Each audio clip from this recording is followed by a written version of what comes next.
오늘부터 성탄절 맞이하기까지의 절기를 교회력에 의하면 대림절이라고 합니다. 대림절에 대해서 여러 가지로 우리가 불러요. 강림절 또는 대강절 그렇게 부릅니다. 어느 분은 대강절이라고 그러니까 목사님 대강 지키는 절기예요 그러는데, 여기 대자라고 하는 것은 기다릴 때, 그 다음에 임이라고 하는 것은 임할 임, 그래서 대림절입니다. 그러니까 이 대림절의 가장 중요한 키워드는 두 가지예요. 첫째는 오심이에요. 오시는 분을 우리가 기다리는 것이거든요. 두 번째는 기다림입니다. 그러니까 막연하게 어떤 추상적인 대상을 우리가 딱 기억하면서 한도 끝도 없이, 그래서 이분이 오실지 안 오실지 모르는 그런 의심과 의구심 속에서 우리가 막연하게 기다리는 것이 아니라 분명히 오실 분, 그분을 우리가 기다리는 절기가 오늘부터 시작되어지는 대림절이라고 하는 절기입니다. 성경은 예수님의 오심에 대해서 얼마나 많이 반복해서 우리에게 말씀을 해 주시는지 모릅니다. 전체 성경 구절 가운데 예수님이 다시 오심에 대한 약속의 구절이 300절입니다. 몇 절? 300절. 여러분 많아요, 적어요? 이게 성경 계산을 쭉 해보시면은요, 25절에 한 번씩, 그러니까 25절 지난 다음에 내가 다시 오리라, 25절 지난 다음에 잊어버릴 것 같으니까 내가 다시 오리라, 25절이 지나면 또 다시 내가 다시 오리라. 그러면 하나님이 한 번 약속하시면 지켜요, 안 지켜요? 사람은 약속하고 잊어버리기도 하고 그 약속을 지킬 만한 힘이 없어서 못 지키기도 하고 그래요. 근데 하나님께서는 한 번 약속하신 그 약속은, 하나님은 어떤 일이 있어도 하나님은 지키십니다. 구하라 그러면 내가 너에게 주실 것이다. 그러면 우리가 구하면 하나님은 약속대로 주세요. 신령과 진정으로 예배하면 하나님이 우리 예배를 받으세요. 그리고 헌신하면 그 헌신에 대한 하나님의 상급이 있어요. 여러분, 하나님은 약속대로 우리에게 그 약속을 지켜가는 분이 하나님이십니다. 근데 그 하나님이 한 번도 아니고 두 번도 아니고 몇 번이요? 300번. 그러면 그 하나님이 하신 그 약속의 말씀을 하나님이 지키실까 안 지키실까요? 지키셔요. 그래서 우리가 대림절에 그 하나님이 약속하신 그분, 오시마 약속하신 재림의 예수 그리스도, 그분을 다시 한번 우리가 기다리는 절기, 그게 바로 대림절입니다. 이 대림절에 세 가지의 의미를 가지고 우리가 대림절을 지킵니다. 첫째로 과거적인 대림절이 있습니다. 그것은 2000년 전에 예수 그리스도가 이 세상에 오신 성탄입니다. 구약의 모든 성도들은 그날을 기다리면서 살았습니다. 장차 이 땅에 메시아를 보내리라. 문제도 많고 아픔도 많고 고통도 많은 이 땅을 하나님이 보내시는 메시아를 통해서 하나님의 놀라운 통치의 역사를 시작할 것이다. 그렇게 해서 과거적인 대림절의 역사가 이루어진 날이 성탄절입니다. 두 번째로 이 대림의 의미는 현재적으로 우리에게 대림의 의미가 지금 우리 속에서 이루어지고 있습니다. 예수님이 내 안에 오시는 것이 현재적인 대림이에요. 그게 요한복음에 보시면 영접하는 자라고 하는 단어로 그렇게 쓰여져 있거든요. 영접이라고 하는 것은 예수님이 내 안에 오는 거예요. 그래서 여러분 안에 예수님이 계세요. 오늘 찬양 여러분의 입술을 통해서 하셨지만 여러분 안에 계시는 예수님이 여러분을 통해 찬양한 거예요. 그래서 은혜가 되는 거예요. 악기를 연주했습니다만 악기 연주하는 여러분의 손끝에 주님이 함께 하시거든요. 그래서 그 악기 연주에 우리가 위로가 되고 은혜가 돼요. 그러니까 여러분 속에 누가 계시는가? 이미 예수 그리스도가 와 계십니다. 인정하시면 아멘. 그게 현재적인 대림이에요. 또 하나, 세 번째로 어떤 대림이 있는가? 미래적인 대림이 있습니다. 장차 예수님이 세상에 오시마 약속하신 그 미래적으로 오시는 그 예수 그리스도를 기다리는 대림의 의미, 그것이 오늘부터 이루어지는 대림절의 의미예요. 성경 곳곳에 예수님이 다시 오시마 그 약속에 대한 말씀이 곳곳에서 엄청나게 많이 반복합니다. 대표적으로 몇 군데 성경 말씀을 함께 우리 같이 읽으면서 은혜를 받습니다. 사도행전 1장 11절의 말씀, 감람산에서 예수님이 하늘 보좌로 승천하시는데 승천하는 그 자리에 500명의 사람들이 모여 있었습니다. 그리고 제자들이 함께 그 자리에 있었어요. 공개적으로 예수님이 하늘로 올라가십니다. 그때 하늘로 올라가신 예수님을 바라보이는 그들에게 11절 말씀에 거기에 두 천사가 나타나서 그들에게 했던 메시지가 있습니다. 같이 한번 고백하실까요? 이르되 갈릴리 사람들아 어찌하여 서서 하늘을 쳐다보느냐. 너희 가운데서 하늘로 올려지신 이 예수는 하늘로 가심을 본 그대로 오시리라. 그대로 오시리라. 그대로 오시리라. 이게 하나님이 주신 우리의 메시지예요. 요한복음 14장 3절 말씀에 예수님이 제자들에게 주신 말씀이거든요. 뭐라고 말씀하셨는가? 가서 너희를 위하여 거처를 어떻게 하면? 예배하면. 여기 거처라고 하는 것은 a place, 어느 한 장소입니다. 어느 한 장소를 예수님이 우리를 위해서 prepare, 준비하신다 이 말이에요. 예수님은 우리를 위해서 우리가 가야 할 그 거처를 주님은 준비하고 계세요. 아멘입니까? 그 나라는 예수 믿어야 갈 수 있는 나라입니다. 그래서 예수 믿으셔야 한다고 하는 거예요. 그래서 신앙생활을 하셔야 한다고 하는 거예요. 그래서 교회에 나오셔야 한다고 하는 거예요. 절로 가면 그 예비한 그 나라 못 가요.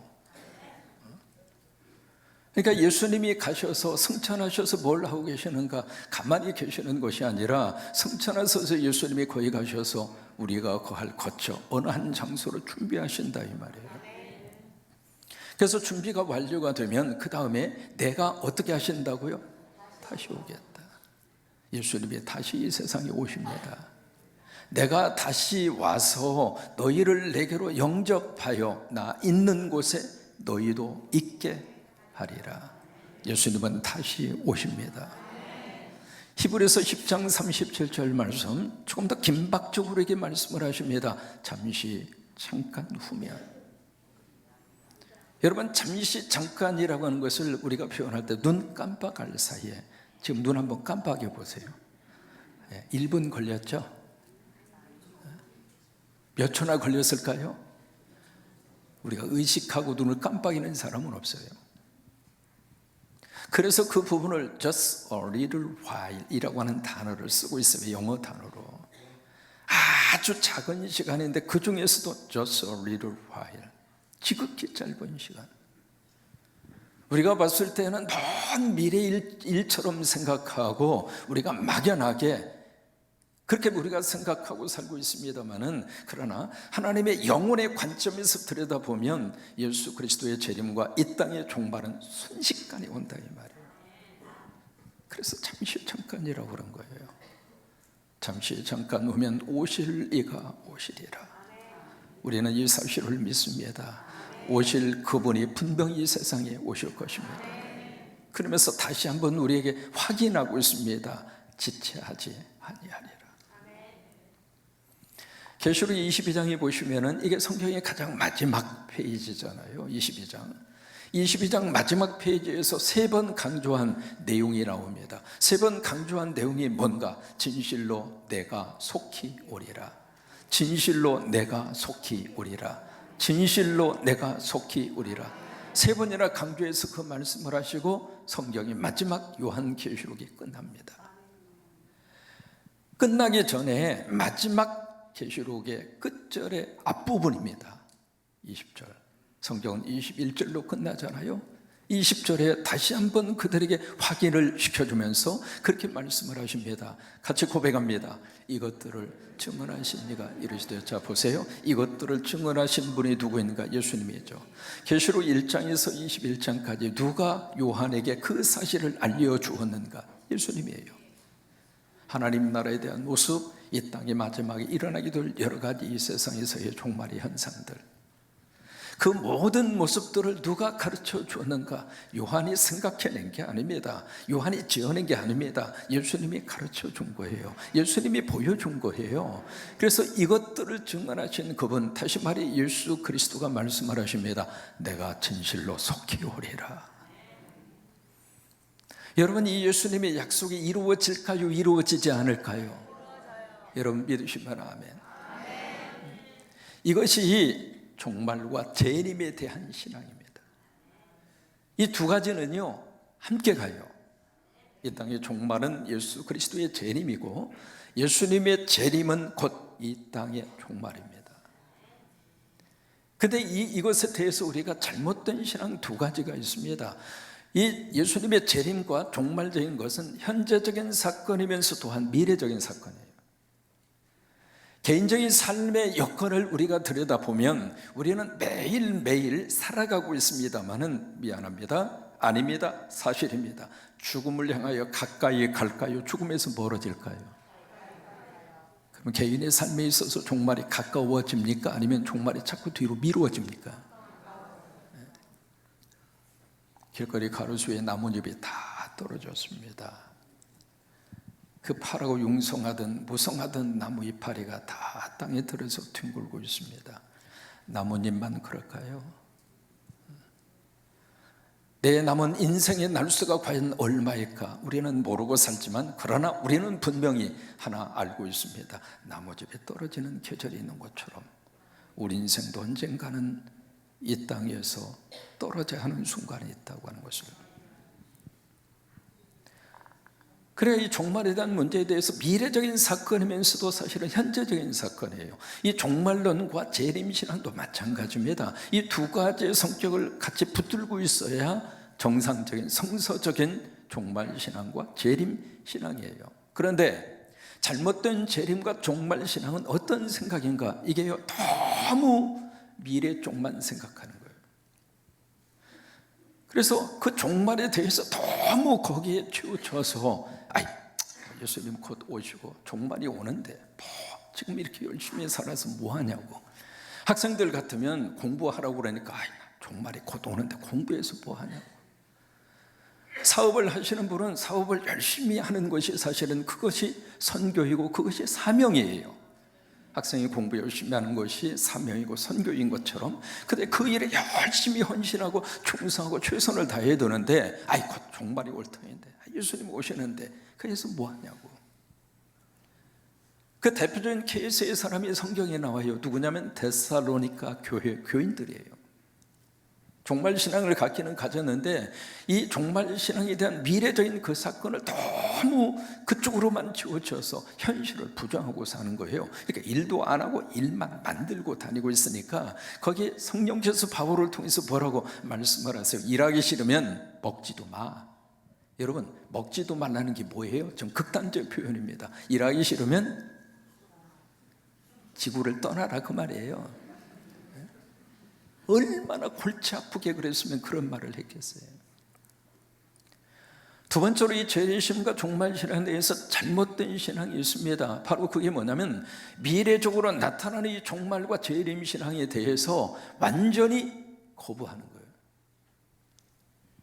그래서 오로지 현실 밖에는 생각을 안 합니다. 종말은 무슨 종말. 예수님 재림 성경이 보니까 온다 그랬는데 아직도 오시잖아. 그러면 안 오는 거지. 그래서 이 종말과 재림신앙을 철저하게 거부해요. 그것을 부정을 합니다. 거부하면서 오로지 지금 삶, 이 세상이 지금 얼마나 잘 돌아가느냐, 핸드폰 봐라, 이 기가 막힌 세상이지 않느냐 그러면서 부르는 노래가 있습니다. 노새 젊어서 놀아, 늙어지면 못 놀아니, 얼씨구 절씨구 차차차. 왜 거기다 왜 내 성을 갖다가 집어넣어? 잘못된 종말신앙입니다. 여러분, 오늘 누가복음 21장을 읽었습니다마는 여기에 종말과 재림은 함께 간다고 말씀을 드렸잖아요. 여기에서 이제 종말에 대해서 두 가지. 첫째, 때에 대해서는 성경이 말씀을 하실까요? 안 하실까요? 언제 종말이 있을 것이다, 언제 예수님이 재림하실 것이다, 그 시간에 대해서 성경이 가르쳐줘요? 안 가르쳐줘요? 성경은 침묵합니다. 여러분, 성경이 침묵하는 것에 대해서는 알 수도 없고 알 필요도 없어요. 마치 그것을 본인만이 알고 있는 것처럼 막 떠들어대고 몇 월 며칠 몇 시 어디 어떻게 재림한다, 그래서 거기에 현혹이 돼서 그쪽으로 가는 사람들이 너무 많거든요. 성경에 분명히 말씀을 하십니다. 예수님 스스로가 나도 몰라, 아버지만 알아. 그때에 대해서 그렇게 관심이 많아. 그걸 알아서 뭐하게, 그런 말이에요. 예를 들면 아이가 태어났어. 딱 태어났는데 하나님이 가르쳐 준다고 가정을 해봅니다. 이 아이가 앞으로 몇십 년 후에 몇 월 며칠 몇 시 어디에서 죽을 거야. 그렇게 알려주면 부모로서 참 행복하죠. 날짜를 미리 알았으니까 얼마나 좋아요. 준비도 할 수 있고 대비도 할 수 있고. 여러분, 몰라야 행복한 것이 이 세상에는 수두룩합니다. 알아서 다 좋은 것 같지만은 안 듣고 안 보고 모르는 것이 더 행복한 게 더 많아요. 이 재림에 대한 문제도 마찬가지예요. 종말에 대한 문제도 마찬가지거든요. 근데 두 번째로 정확한 이그제클이 어느 날짜 어느 때, 그것은 우리가 모르지만 한 가지, 이 재림에 대한 징조, 영어로는 사인이라고 합니다. 사인은 우리에게 알려주시겠다고 하는 거예요. 대표적인 것이 바로 무화과 나무의 비유예요. 무화과 나무가 잎이 나는 것을 보거든, 무성해지는 것을 보거든. 다시 말해, 무화과라고 하는 이 나무의 이 변화되는 모습을 보면서 우리가 뭘 느끼는가? 시즌을 알아요. 시즌. 이게 여름인지 봄인지 겨울인지 가을인지 그 정도로 우리가 안다 이 말이에요. 오늘 누가복음 21장 속에 두 가지 사인을 말씀을 하십니다. 첫 번째, 예루살렘 성에 대한 사인이에요. 두 번째, 자연계에서 일어나게 되는 여러 가지의 현상들, 그것이 종말과 예수 그리스도의 재림의 사인이 될 것이다. 오늘 20절에 보시면은요, 예루살렘이 군대에 에워싸는 것을 너희가 보거든. 그 군대는 로마의 군대입니다. 그런 것을 너희가 보거든. 아, 때가 됐다고 알아라. 그때가 되면 저 유대 속에 살고 있는 나라 사람들은 모두가 다 산으로 도망가라. 성 안에 있는 사람들은 어떻게 했는지 성 밖으로 대피해라. 저 시골에 살고 있는 사람은 어떤 일이 있어도 도회지로 올라가지 말아라.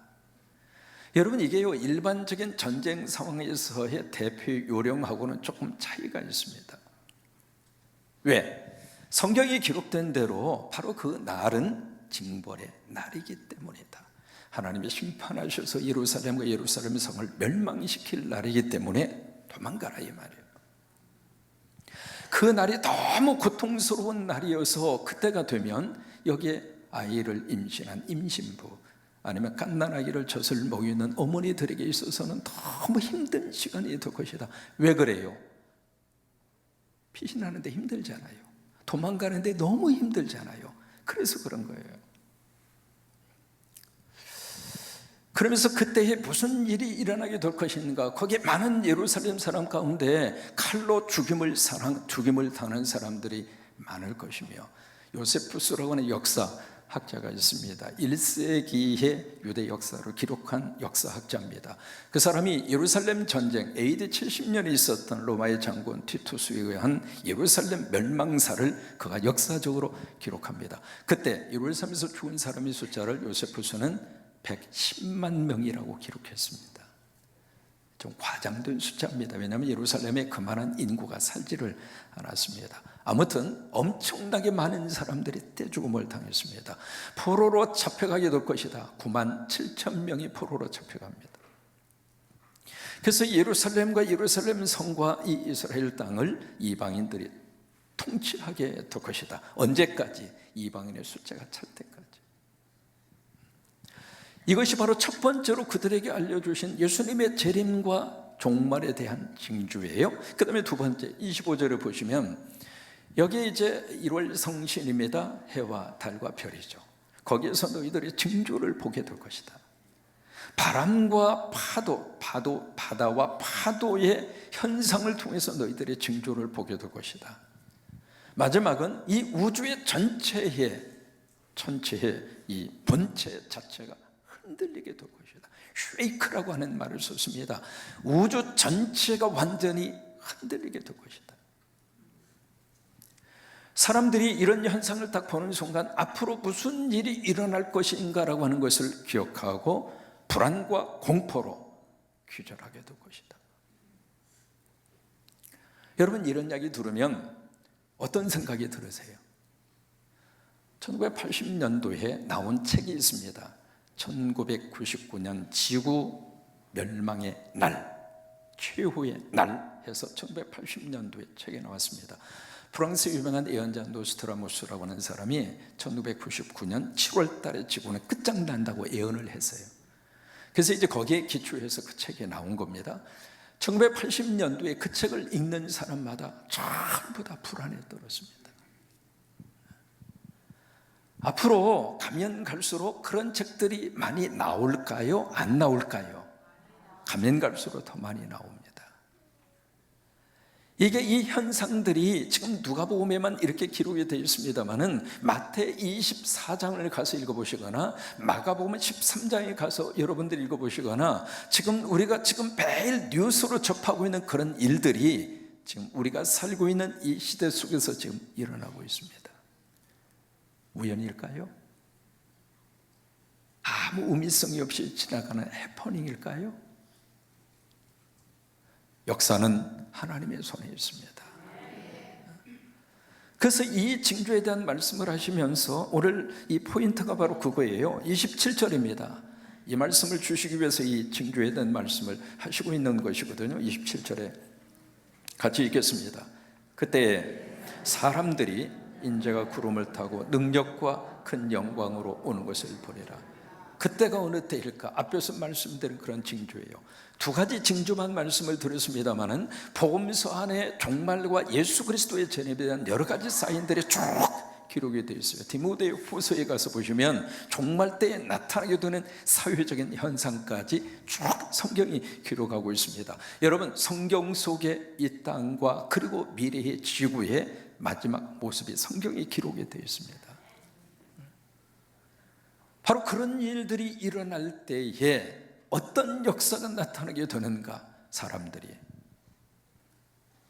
인자가 구름을 타고 이 땅에 오시는 것을 그냥 오시는 것이 아니라 어떻게 오세요?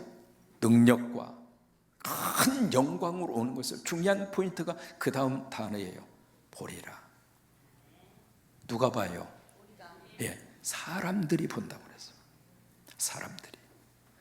2000년 전에 예수님이 세상에 오셨을 때에는 저 베들레헴 거기에 작은 시골 구석 말고가 예수님이 오신 그 사실을 본 사람은 지극히 소수입니다.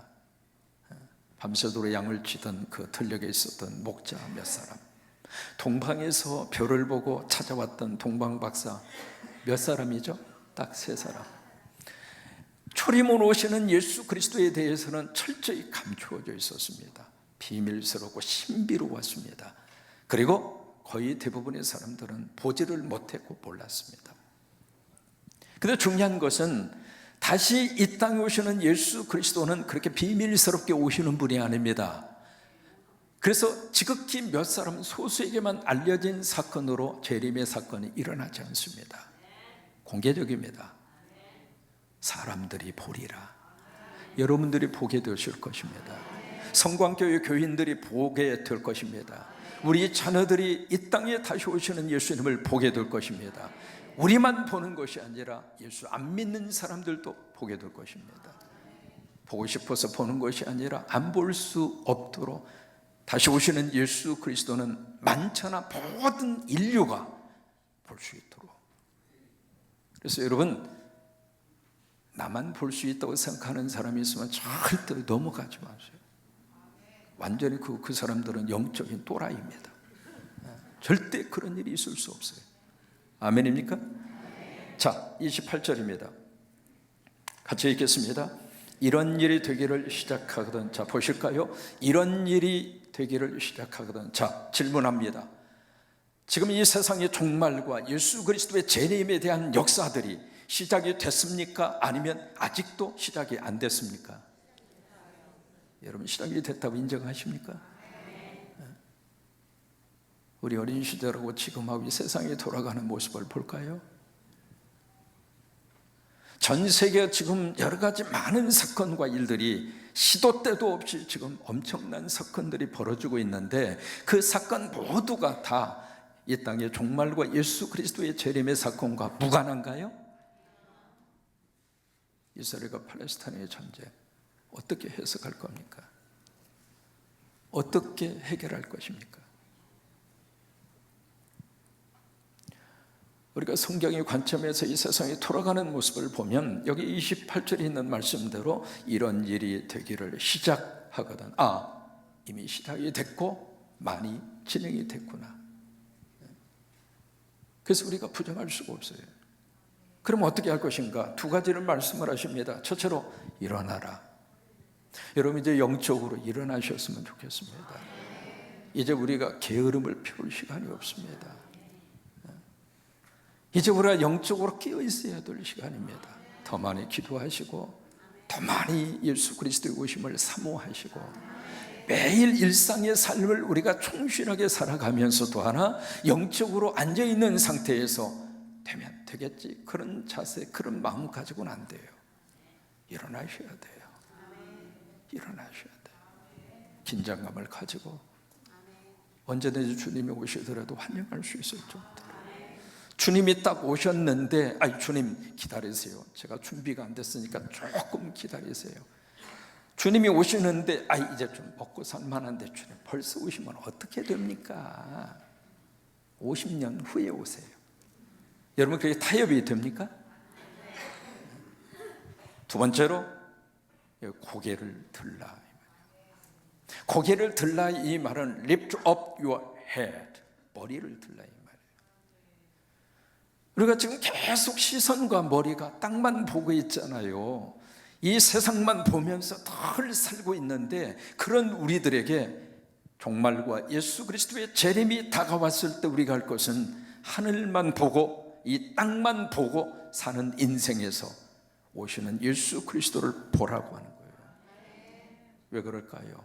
너희의 속량이라고 하는 것은 리뎀션, 구원이라고 하는 뜻이에요. 여러분들의 구원이 가까웠음이로다. 우리가 예수 믿으면 구원받아요. 구원의 완성은 이 땅이 아니라 천국에서 이루어져요. 천국의 구원의 완성, 그 날이 가까워지는 것이 종말과 예수 그리스도의 재림이에요. 초대교회 성도들은 예배 시간에 같이 모여서 가장 먼저 함께 나누는 인사가 있었어요. 그것이 바로 여러분 아시는 네 글자 마라나타입니다. 이게 아람어예요. 아람어. 예수님이 쓰시던 언어입니다. 성경에 예수님이 쓰시던 언어가 몇 개 이렇게 남아있잖아요. 에바다라든지 달리다꿈이라든지 그 중에 하나가 마라나타예요. 그들이 예배 시간에 같이 이렇게 모여서 서로 인사할 때 그동안에 어때? 식사 잘하셨어요? 그렇게 인사하고 끝나지 않았어요. 지난 주간에 돈 많이 버셨죠? 그렇게 인사하고 끝나지 않았습니다. 그들이 만나서 가장 먼저 한 인사는 마라나타예요. 또 하나, 예배 마치고 돌아가면서 그들이 했던 인사가 마라나타입니다. 그 당시에 믿음의 사람들은 예수를 믿는다는 자체가 목숨을 걸어야 돼요. 지금 이런 상황에서 예수 믿는 것이 우리들에게 있어서는 얼마나 큰 은혜인지 우리 지금 모르잖아요. 내가 마음대로 마음만 먹으면 가서 예배 드릴 수 있고 목이 터져라 찬양해도 누가 뭐라고 하지도 않고, 이 자체가 얼마나 큰 은혜이고 얼마나 큰 하나님의 축복 속에 신앙생활하고 있는지조차도 우리가 모르고 살고 있을 때가 많잖아요. 초대교회 교인들은 목숨 걸고 예배 장소에 온 거예요. 그래서 같이 예배 시간에 만나서 여러분 그 예배가 얼마나 감격스러웠을까요? 그런 예배를 같이 드리면서 만났을 때 생명 걸고 예배의 자리에 온 그들이 서로 부둥켜 안고 귓속말로 했던 말이 예수님이 오십니다. 예수님이 오십니다. 마라나타가 그들에게 있어서는 희망이었습니다. 마라나타가 그들에게 있어서는 삶의 의미였습니다. 마라나타가 그들에게 있어서는 미래였습니다. 마라나타. 그래요. 주님은 오십니다. 그 주님을 바라보고 오늘을 저와 여러분이 살아낼 수 있기를 바랍니다. 그 주님을 간절히 기다리고, 대림절은 다시 오시마 약속하신 그 예수 그리스도를 우리가 기다리는 절기입니다. 이 대림절의 축복이 여러분 속에 넘치기를 주의 이름으로 축원합니다.